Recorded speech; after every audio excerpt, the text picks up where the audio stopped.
काल में मध्य हिमालय के राजवंश के बारे में बात करेंगे कि कुषाणोत्तर काल में मध्य हिमालय में किन किन राजाओं द्वारा अपना शासन किया गया। वो कौन सा भूभाग था जिस भूभाग में इन्होंने अपना स्वतंत्र राज्य गिरा राजपाट किया। तो यहाँ पर आप देख पा रहे होगे यौधेश वंश, यौधेश वंश की हम बात कर रहे हैं। ठीक है, ये दिखाई दे रहा है आपको? बताइए, हमने अभी किस वंश के बारे में बात कर रहा था मैं आपसे? अब मेरा जो टॉपिक चल रहा है वो टॉपिक किस पर आधारित है? यौधेश वंश के बारे में हम बात कर रहे हैं। हाँ बिल्कुल ठीक है। तो ये कुषाणकालीन इसके अधीन ये रहे होंगे। तो यौधेश वंश की जब हम बात करते हैं तो इसका जो क्षेत्र रहा मध्य हिमालय के पश्चिमी भाग में इसने क्या करा था, अपना शासन स्थापित किया था। और जो ये क्षेत्र था मध्य हिमालय का जो भाग था, इसके अंतर्गत कौन कौन सा जो क्षेत्र रहे, कहाँ कहाँ इसने स्थापित किया था। कांगड़ा शैली की हम बात, हमने आपने कांगड़ा शैली पढ़ी होगी, क्या बोलते हैं प्रिया जी, पढ़ी है कांगड़ा शैली? तो उसमें जिक्र है।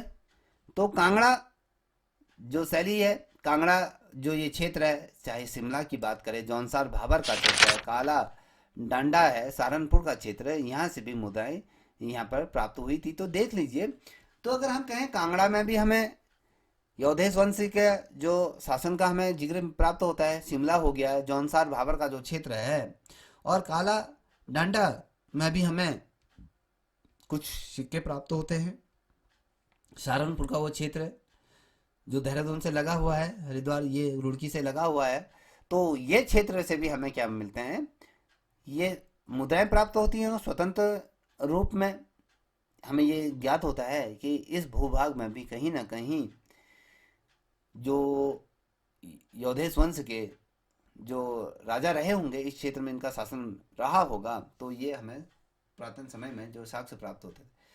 देखिए, पर्वतीय कुड़िंद की अगर हम बात करें तो इसको भी याद रखिएगा। पर्वतीय कुड़िंद की जब बात करते हैं तो ये मध्य हिमालय के पर्वतीय भाग पर इन्होंने स्वतंत्र राजतंत्र के रूप में क्या किया था, शासन किया था, राजतंत्र। ठीक है, राजतंत्र की हमने बात करा कि राजा के बेटा राजा होगा, तो ये एक राजा था, तो राजा राजतंत्र ये रहा। और युगसैल वंश की अगर हम बात करें तो ये कालसी का जो क्षेत्र था, ये स्वतंत्र, ये राजतंत्र का भी ये हिस्सा रहा। तो यहाँ पर देख पा रहे होगे, तो ये हमने इस पे चर्चा कर ली है। अब बात करेंगे कि गुप्त काल में, अगर हम गुप्त काल की अगर बात करें, तीसरी और पांचवी शताब्दी के मध्य, देखिए गुप्त काल की बात कर रहे हैं। और अगर मेरी आवाज़ प्रिया जी आप तक पहुंच पा रही होगी तो आपने, मुझे लगता है कि एलटी में ये चैप्टर पढ़ा होगा, तो इसके बारे में थोड़ा बताओगी। तो ये गुप्त काल आपने किस लिए स्वर्ण काल को प्राप्त हुआ था, बता सकती हैं?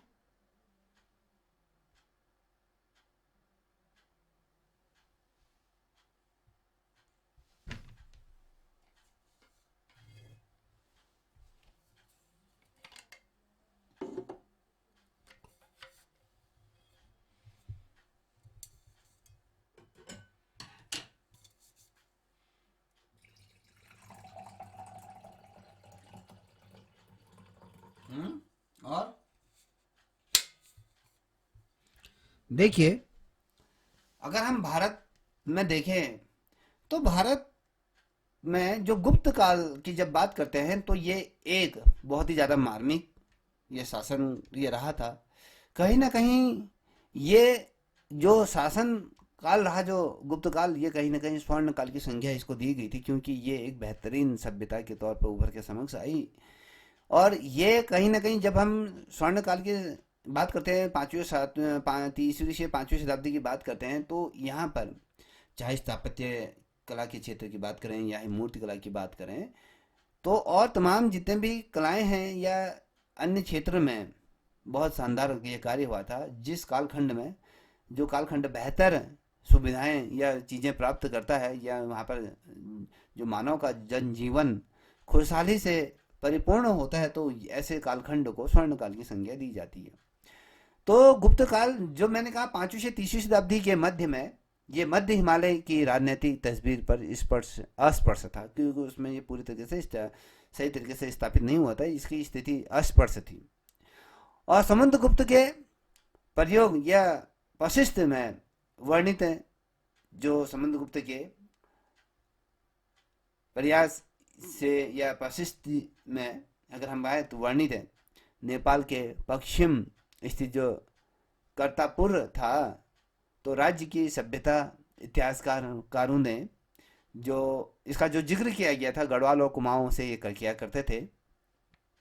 देखिए जो गुप्त काल के क्षेत्र के अगर हम बात करें, गुप्त काल जो समुद्रगुप्त के समय में अगर हम बात करें तो ये जिक्र होता है नेपाल के पश्चिम में स्थित में जो करतापुर था। तो ये जो राज्य था, इस राज्य की जो सभ्यता में जो इतिहासकारों का ये मानना था कि गढ़वाल और कुमाऊं क्षेत्र में ये रहा करते थे, जिसमें ये कहते थे कि रोहेलखंड जो रोहेलखंड की जब बात करते हैं, ये बरेली और शांति यमुना नदी के पश्चिमी भूभाग में ये शामिल मानते थे। जो अगर हम बात करें पश्चिमी नेपाल से जो करतापुर राज्य की जो सभ्यता में जो गढ़वाल और कुमाऊं से ये किया करते थे, इसकी तुलनात्मकता, तो जो ये रोहिलखंड से अगर हम देखें जो बरेली के अंतर्गत आता है, तो यहाँ से यमुना नदी का जो पश्चिमी भूभाग है, तो ये वाला जो पूरा जो क्षेत्र थे समुद्रगुप्त के अधीन ये रहा। चाहे वो लाखा मंडित को खंडित शिलालेखों के आधार पर जो हमें जो साक्ष्य प्राप्त होते हैं उसके अनुसार अगर हम कहें, या उसके आधार पर हम अगर बात करते हैं, तो उसके आसपास का ये क्षेत्र जो रहा होगा, ये गुप्त काल का ये हिस्सा ये रहा होगा। कभी क्वेश्चन पूछा जाता है कि लाखा मंडल में किस राजवंश का साम्राज्य का उदय हुआ, या यह क्षेत्र किसका अधीन रहा, तो ये जो क्षेत्र था गुप्त साम्राज्य का ये हिस्सा ये हुआ करता था। और गुप्त काल में अगर हम बात करें तो कालसी के आसपास का जो भूभाग था यादवों की शाखा के शासन का पता चलता है। अब उत्तराखंड में क्या पूछा जा सकता है, उत्तराखंड में अगर क्वेश्चन आता है तो पूछा जाता है यादवों की शाखा क्या पता कहाँ पर पता चलता है, उत्तराखंड के किस भूभाग में इसका पता चलता है। तो याद रखिएगा बच्चों, तो इसका जो पता जो चलता है ये गुप्त काल में कालसी के क्षेत्र का जो आसपास का जो भूभाग था, ये यादवों की शाखा यहाँ का पता चलता है कि यहाँ पर भी यादवों का थोड़ा सा वंश या शासन रहा होगा। और याद रखना कि गुप्त साम्राज्य की अगर हम बात करते हैं तो यहाँ पर देखिए कि ये कहता है, हमने यादव की शाखा के बारे में पता चला, और गुप्त साम्राज्य के पतन, जब गुप्त साम्राज्य जिस प्रकार से मौर्य साम्राज्य का पतन हुआ, उस प्रकार से गुप्त साम्राज्य का भी जब पतन हुआ, तो मध्य हिमालय का जो क्षेत्र था वो पुनः अपना जो परंपरागत जितने भी राजवंश रहे होंगे, परंपरागत का मतलब क्या होता है बता सकते हैं?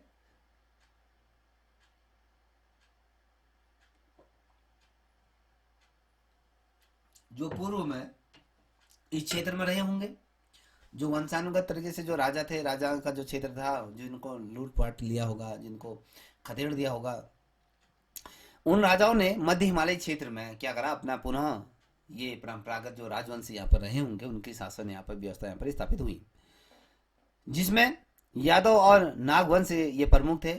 याद रखिएगा, यादव और नागवंश इसमें क्या थे, प्रमुख ये थे। लाखा मंडल की जब हम बात करते हैं, प्रशस्त में यादव वंश की 11वीं पीढ़ी के यहाँ पर 12 शासकों का नाम उल्लेखित किया जाता है। क्वेश्चन पूछा जाता है कि यादव वंश की 11 पीढ़ियों का और 12 शासकों का नाम का उल्लेख कहां पर प्राप्त होता है, तो कहां पर प्राप्त होता है, किसमें प्राप्त होता है बताइए?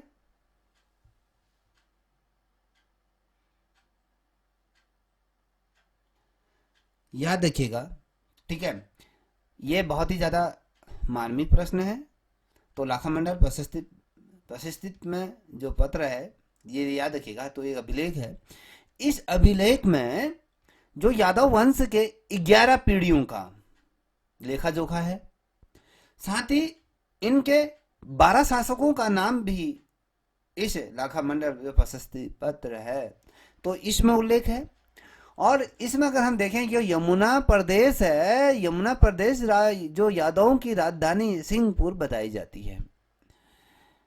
याद रखिएगा, पूछा जाता है कि यादवों की राजधानी कहाँ स्थापित थी, कहाँ बताई जाती है, कहाँ बताई जाती है? सिंहपुर को बताई जाती है। ठीक है, ये हमने क्या कहा, यमुना प्रदेश की जो राजधानी थी, हमने आपसे ये नहीं पूछा कि कौन सा प्रदेश था, मैंने सिर्फ ये क्वेश्चन किया कि यादवों की राजधानी कहाँ पर स्थापित हुई थी, कहाँ बताई जाती है, कहाँ बताई जाती है? सिंहपुर बताई जाती है। और अगर हम प्रदेश की बात करते हैं तो जो यादवों की राजधानी जो सिंहपुर बताई जाती है, किस प्रदेश के अंतर्गत आता है? तो आपको ये पता होना चाहिए कि यमुना प्रदेश के अंतर्गत आता है। तो ये यादवों की क्या थी, ये बताई जाती है। अब देखिए, ये कहता है कि मध्य हिमालय का जो पर्वतीय भूभाग था, यहाँ पर 6वीं से 7वीं शताब्दी में नागवंश का अस्तित्व ये था। क्वेश्चन पूछा जाता है कि मध्य हिमालय में नागवंश की सत्ता का अस्तित्व कब तक था? कब तक था? 6वीं से 7वीं शताब्दी तक क्या माना जाता है कि मध्य हिमालय का जो भूभाग है, तो इस भूभाग में ये नाग सत्ता का अस्तित्व रहा। और आपको हमने परसों इस संबंध में चर्चा भी करी थी बेटा कि गोपेश्वर जो चमोली से जो प्राप्त जो त्रिशूल अभिलेख थे, तो उसमें 4 नागवंशी राजाओं का कहीं ना कहीं हमें उल्लेख मिलता है। परसों हमने इस पे जिक्र किया था कि त्रिशूल भी दिखाया था, हाँ या ना? उस परिसर के बारे में हमने बताया था, किस परिसर में था, मंदिर का किस परिसर में ये था, क्या क्या उल्लेख थे, सारी चीजें हमने बताई थी। उस परिसर के अंदर क्या था, बाहर क्या था, हमने सारी चीजें हमने आपको बताई थी। तो ये गोपेश्वर का जो त्रिशूल अभिलेख है, इसमें 4 राजाओं का क्या मिलता है, उल्लेख मिलता है। अब पूछा जाएगा कि गोपेश्वर के जो त्रिशूल अभिलेख से कितने राजाओं का उल्लेख मिलता है, तो आपको पता होना 4 राजाओं का उल्लेख मिलता है। वो भी कौन से राजा थे? नाग सत्ता का, जो नाग सत्ता के थे।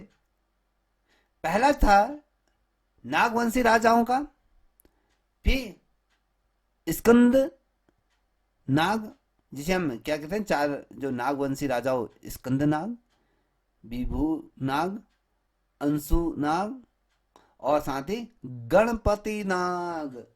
ये क्या थे? 4। सभी ने लिख लिए होंगे आई थिंक, मुझे लग, ये देखिए आप, स्क्रीन क्या दे रही है, ये 4 है। पहला है क्या है? नागवंशी राजा स्कंद नाग, फिर क्या है? विभू नाग, फिर अंशु नाग, फिर गणपति नाग। ये 4 थे। ठीक है, तो कभी भी क्वेश्चन पूछा जाता है कि निम्नलिखित में से गोपेश्वर में जो प्राप्त जो नागवंश के जो राजाओं में से, इनमें से फलाने फलाने ढिमकने में से कौन था? तो 4 का नाम याद होना चाहिए। तो यहाँ तक आई थिंक मुझे लगता है पता हो गया। तो ये जो नाम मिलते हैं, गणपति नाथ संभवतः इस वंश का सबसे शक्तिशाली राजा था। क्वेश्चन बना बेटा, नहीं बना? अब पूछा जाएगा कि उत्तराखंड में नागवंश का सबसे शक्तिशाली राजा का नाम बताइए। आया था?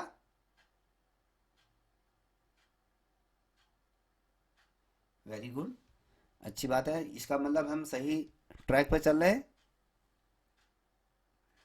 चलिए ठीक है बेटा। तो गणपति नाग कौन है? गणपति नाग को क्या कहा जाता है? नागवंश का सबसे शक्तिशाली राजा के रूप में इसको स्थापित या माना जाता है। तो ठीक है, अब आगे बढ़ते हैं बच्चा। यह कहता है कि 5वीं शताब्दी के उत्तरार्ध में नागवंश के कीर्तिपुर के कुड़िंदों की सत्ता समाप्त कर उत्तराखंड में अपना अधिकार स्थापित किया था। किसकी सत्ता समाप्त कर दी थी बताइए? किसने करी थी? किसकी सत्ता? नागू ने करी थी या कुड़िंदों ने करी थी? क्या हुआ था? सत्ता समाप्त कर दी थी। कहने का तात्पर्य यह रहेगा, जहां तक मैं समझूं, आप अभी प्रिया जी, जिस घर में आप रह रहे हो, कल के दिन में मैं 4-5 गुंडों को लेके तुम्हारा घर खाली करा देता हूँ और इसमें मैं रह जाता हूँ, आपको मार के बाहर भगा देता हूँ, तो अधिकार किसका रह जाएगा? मेरा रह जाएगा। तो मैं मौज से रहूंगा, रहूंगा नहीं? तो इसी बताइए। हाँ जी।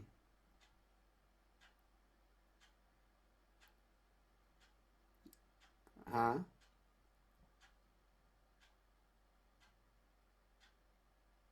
अच्छा, तो आप ये सोच के चले भी नागवंशी हैं आप,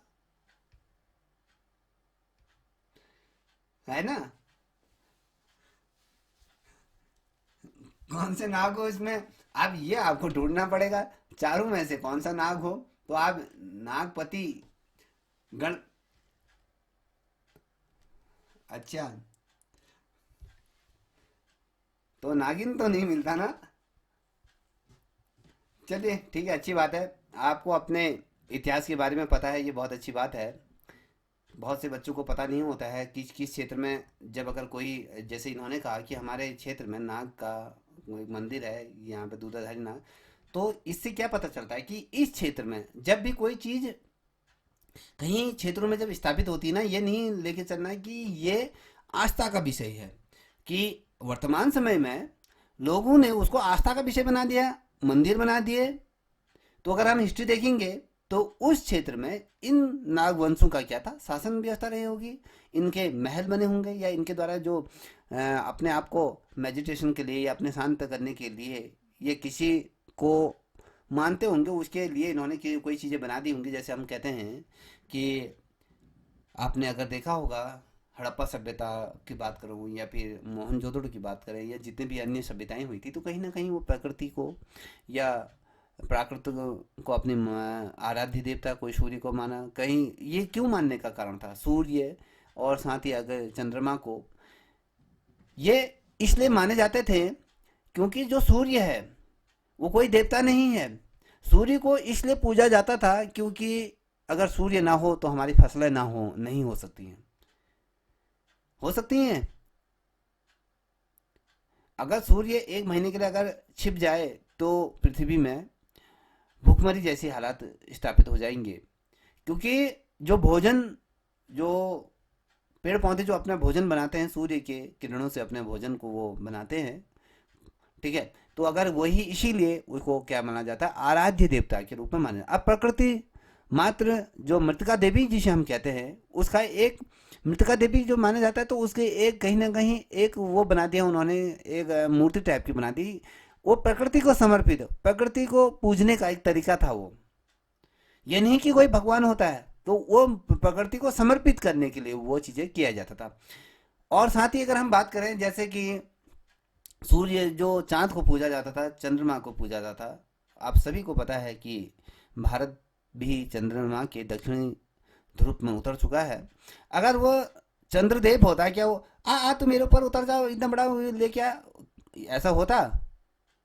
वो अगर चंद्रदेव होता तो वहाँ कैसे सांस लेता? ये हमारी दंत कथाएं हैं, आप सभी को पता होगा। जैसे कि प्रिया जी, आपको पता होगा कि जो भगवान है, भगवानों का जो रूप देने वाला एक आर्टिस्ट ही रहा। भगवान कैसे दिखते हैं, भगवान होते कैसे हैं, उसका जो रूप जो दिया, वो राजा रवि वर्मा ने दिया।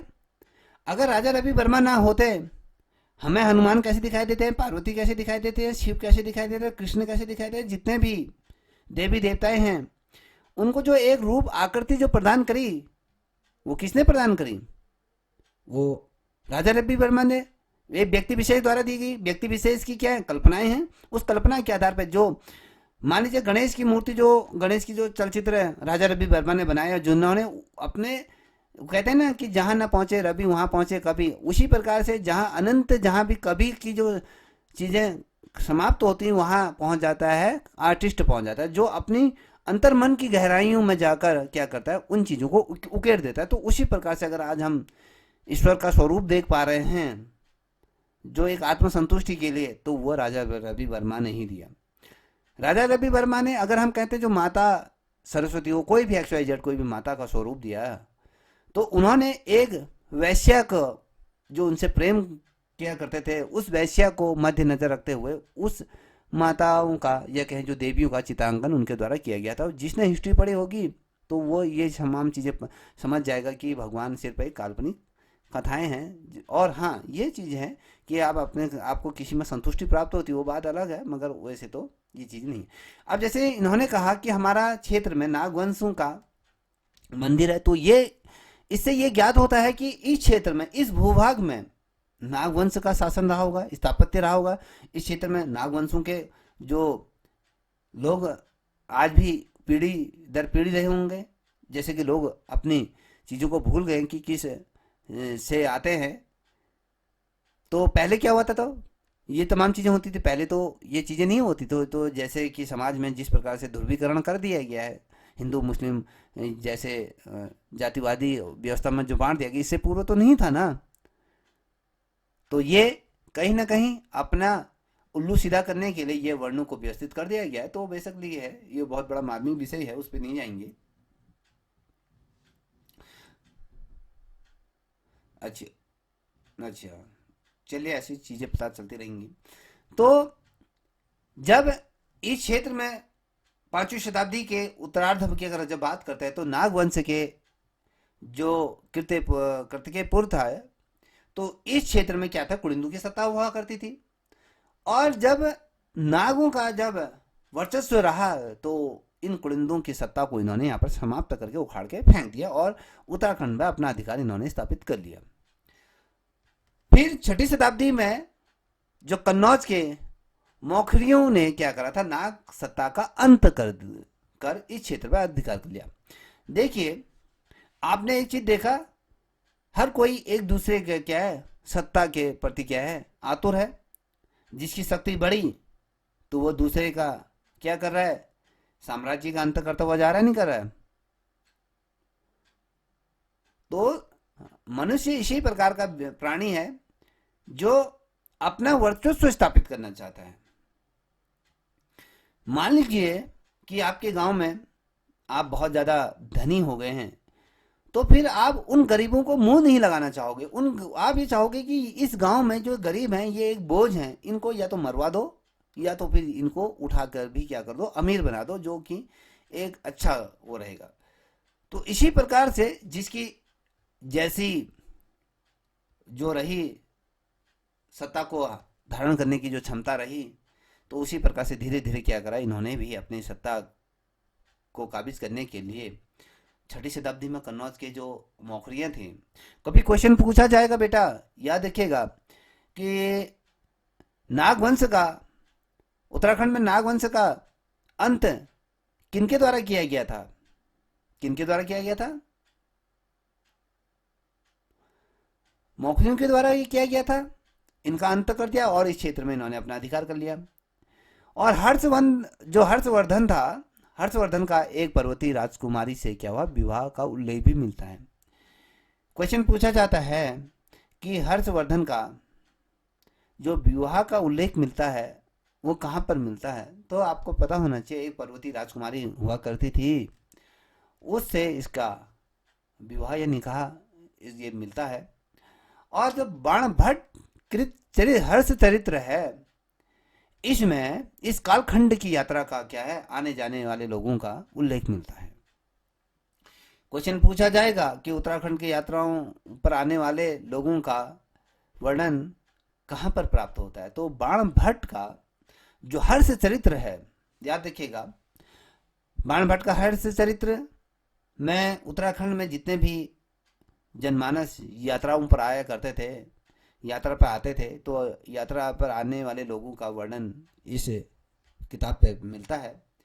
और हर्षवर्धन के काल की अगर हम बात करते हैं बेटा, तो इनके शासनकाल में भारत, देखिए याद रखिएगा, हर्ष के शासनकाल में भारत यात्रा पर आए चीनी यात्री हेन सांग गंगा द्वार हरिद्वार तक आया था।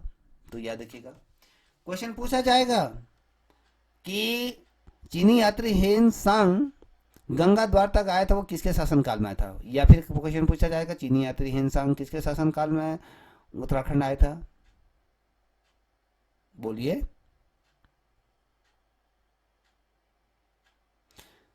हर्षवर्धन के शासनकाल में आया था। और ये भी जब जिसमें गोरखाओं का शासनकाल था, जिसमें ये जब ये हम पवार वंश के हम बात करते तो इस समय में ये आया था। ठीक है, तो इसके बाद वही आया था, हम उसको भी अभी देखेंगे। ठीक है ना। अब ये जो हिनसांग था, हिनसांग ने जब उत्तराखंड का या कहें मध्य भारत का, ये भारत की यात्रा पे जब आया था, हरिद्वार तक आया। और हरिद्वार में जब ये रुका तो इसने कहा कि अपनी किताब में वर्णन मिलता है कि हरिद्वार को एक स्वर्ग की रूप में इन्होंने तुलना करी। और उस टाइम पे जिस प्रकार से अभी आप आगे पढ़ोगे तो इसने हरिद्वार में जो चीजें घटनाक्रम घटा था तो उसका भी जिक्र इसने किया था। वह लिखता है कि भागीरथी तट पर हरिद्वार नगर है। किस, ये क्वेश्चन पूछा जाएगा, वह कौन सा शख्स था जिस शख्स ने ये उल्लेख किया कि भागीरथी तट पर हरिद्वार नगर था, नगर है। ये किसने लिखा था? हिनसांग ने लिखा था। ये कहता है जो लगभग 20 मील के घेरे में ये घिरा है और रायपुर राज्य का वर्णन भी करता है। देखिए, ये याद रखिएगा, बहुत महत्वपूर्ण मार्मिक है कि हरिद्वार को भागीरथी नदी के तट पर स्थित ये नगर के रूप में वर्णित करा। 20 मील की दूरी में ये घेरे में घिरा हुआ है। और भाईपुर राज्य का वर्णन भी इसी के यात्रा वृत्तांत में मिलता है, जिसे उसने जो जिस शब्द का प्रयोग किया था भाईपुर के लिए, जो इस क्षेत्र का जो वर्णन किया था, उसने कहा था पोलिहिमोपोलो। ये शब्द याद कर लीजिए, ये बहुत दफे क्वेश्चन बना है प्रतियोगिता परीक्षाओं में। पोलिहिमोपोलो, जो ये शब्द का उच्चारण किसके द्वारा किया गया था, किस लिए किया गया था?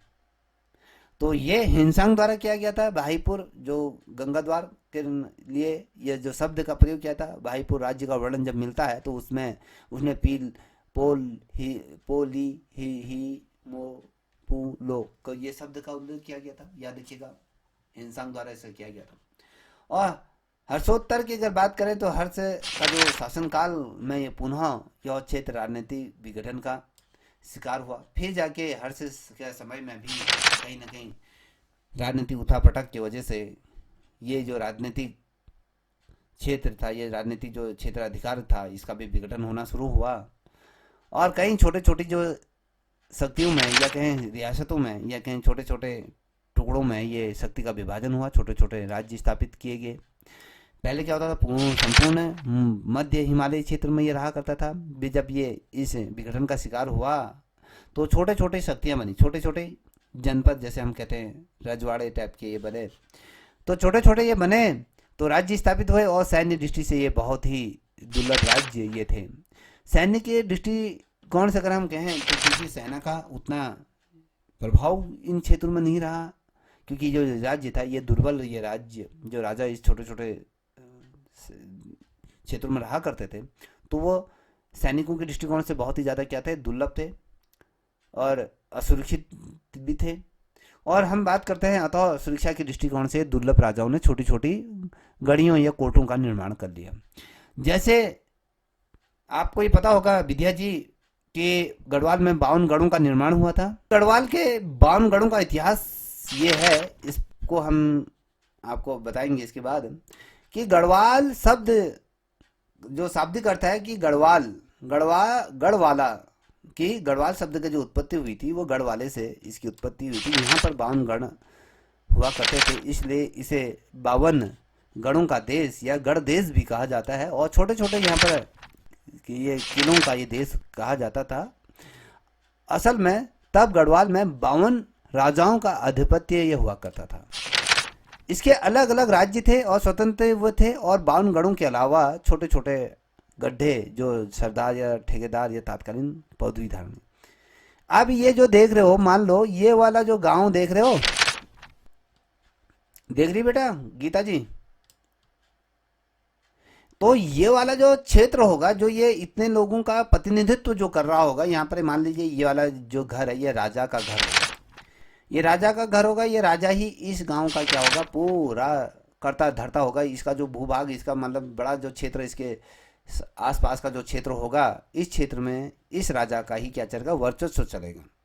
ऐसे करके इसके ऊपर वाला जो भूभाग होगा वहां पर दूसरा राजा होगा। जैसे यहाँ पर देख पा रहे होगे कि गढ़वाल के बानगढ़ों का इतिहास ये था। यहाँ पर आप देखिए पहला गढ़ जो है ये देखिए नागपुर गढ़, दूसरा कोलीगढ़ है, रवाणगढ़, फल्याणगढ़, बागरगढ़ है। तो अलग अलग गढ़ ये हैं, 52 गढ़ों के बारे में हम चर्चा करेंगे बाद में। तो ये यहाँ पर आप स्पष्ट तौर पे देख पा रहे होगे चीनी यात्री हिनसांग ने इसमें कुछ का जिक्र किया था। हिनसांग ने जब 6वीं शताब्दी में जब भारत आया था और इन राजाओं की आपसी लड़ाई के जो चढ़ाई चल रही थी, तो उनका मानना था कि 9वीं शताब्दी में लगभग 250 ईसा पूर्व की अगर हम बात करें तो इन गढ़ों की स्थिति, ऐसी स्थिति इन गढ़ों की बनी, लेकिन बाद में इनके बीच आपसी लड़ाई के कारण पवार राजवंशों ने इसका लाभ उठाया। अगर जो मान लीजिए जो पवार राजवंश का जो शासन इन गढ़ों में रहा तो ये कैसे रहा, ये आपस में लड़ने भिड़ने शुरू हो गए। मान लीजिए आपके पति के 2 भाई हैं, एक घर है, दोनों में लड़ाई झगड़ा, तो ये घर मेरे को देगा तो ये नहीं देगा, इनको आपस में लड़ाई झगड़ा काट पीट हो रही है, रोज कलेश हो रहा है। एक मान लो एक भाई ने दूसरे भाई को मार दिया, अब एक ही भाई का वो रहा ना, फिर ऐसी करके पूरे गांव में हो रहा होगा, पूरे क्षेत्र में हो रहा होगा, पूरे प्रदेश में हो रहा होगा, तो फिर इसका फायदा क्या है। अब मान लीजिए 10 लोग एक दूसरे के मुंह तक नहीं देखते हैं, तो बाहर से अगर कोई सेना आती है, तो अगर मैं इस गांव में हमला कर दूं तो दूसरा वाला जो यहाँ पर जो जिसका ये गढ़, जिस गढ़ का क्षेत्र में ये होगा, ये राजा कहेगा अब ना मरता है, मेरे को तो अच्छा है मर जाए, तो ये वाला क्षेत्र इसका अधीन हो गया। फिर इस पे हमला करा तो अगला वाला कहेगा रहने दो, क्या करना है, ये भी अपना मरता है। तो इसी प्रकार से जो पवार वंश के ने क्या करा, इनका फायदा उठा लिया। इतना समझ में आ गया।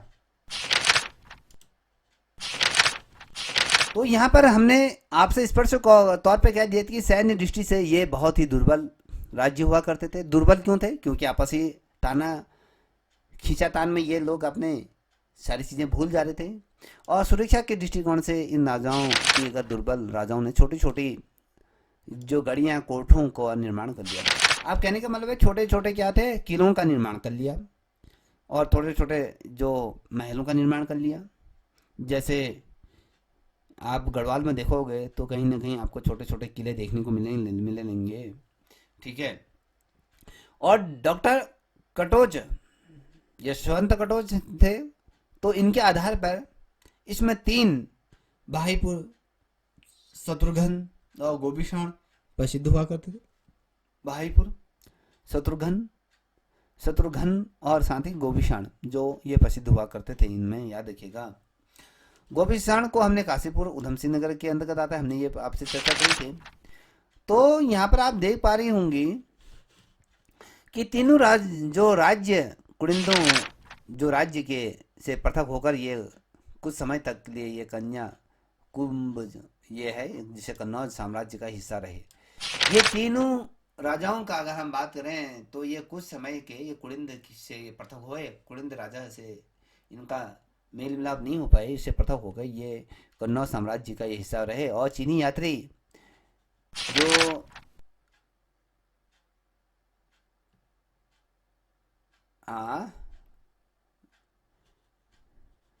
ये क्या थे, ये 3 क्या थे, ये डॉक्टर यशवंत कटोच के अनुसार जो गढ़ थे, छोटे छोटे जो गढ़ थे, यहाँ पर 3 राजा बहुत ज़्यादा प्रसिद्ध हुआ करते थे। ये भाईपुर के शत्रुघ्न गोपीषण ये राजा, ये इस समय ये वाला क्षेत्र बहुत ज़्यादा डेवलप या ये प्रसिद्ध हुआ करते थे। इन तीनों राज्य के जो भी ये रहे थे, ये क्या थे, कुड़िंद राजाओं से क्या है, ये राज्य से पृथक होकर ये राज्य, हम कहते हैं कि उत्तराखंड से जो उत्तर प्रदेश से पृथक होगा उत्तराखंड बना। अब उत्तराखंड हिस्सा हुआ, उत्तर प्रदेश का नहीं हुआ ना, तो इसी प्रकार से ये इनसे पृथक होकर कन्नौज साम्राज्य जिसमें ये इनका हिस्सा रहे। और चीनी यात्री युआंग चुआड़ करके जो यात्रा वृत्तांत है, इसमें 3 राज्यों का उल्लेख यहाँ पर मिलता है। और जब ये अपनी यात्रा वृत्तांत के बारे में बात करता है तो ये कहता है कि इसके अनुसार शत्रुघ्न राज्य की जो पूर्वोत्तर सीमा पर गंगा और उत्तर में ऊंचे पर्वत स्थित थे। क्वेश्चन पूछा जाएगा कि जो शत्रुघ्न जो राज्य के पूर्वी सीमा पर बसा क्षेत्र को किस नाम से जाना जाता है? पूर्वी सीमा में गंगा और उत्तर में बड़े बड़े ऊंचे ऊंचे पर्वत ये स्थित थे, जबकि यमुना इस राज्य के मध्य से होकर बहती थी। क्वेश्चन पूछा जाता है कि जो यशवंत या शत्रुघ्न राज्य की पूर्वोत्तर ये मध्य सीमा से होकर कौन सी नदी प्रवाहित होती है? तो आपको पूछा जाता है तो यमुना नदी इसके मध्य से होकर बहती थी। वह बताता है कि इन तीनों राजाओं में सर्वाधिक विस्तार जिसका रहा भाईपुर राज्य का ये था। इन तीनों राजाओं में सबसे ज़्यादा जो राज्य जिसका विस्तारित रहा वो भाईपुर का था, जो गंगा नदी के पूर्व से लेकर आपके करनाली तक ये रहा। करनाली ये तक का, ये अगर मैं कहूँ करनाल जो आपके हरियाणा में है, ये शायद ये वाला क्षेत्र है। इसकी उत्तरी सीमा पर महान हिमालय में जो सुवर्ण गोत्र देश ये हुआ करता था। क्वेश्चन पूछा था सुवर्ण गोत्र देश कहाँ स्थापित है?